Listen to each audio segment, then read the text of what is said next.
Calon Gubernur Sumatera Selatan, Sumsel, Mawardi Yahya menegaskan bahwa masyarakat Sumsel mampu menilai calon pemimpin dengan bijak.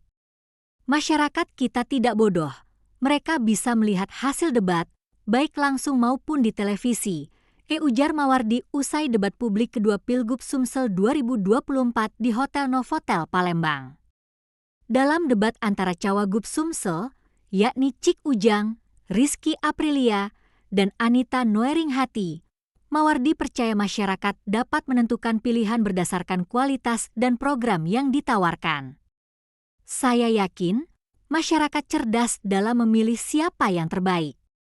Senada, Cawagup Anita Noeringhati berkomitmen memperjuangkan hak-hak perempuan dan kesejahteraan masyarakat Sumsel melalui program Himata Hati.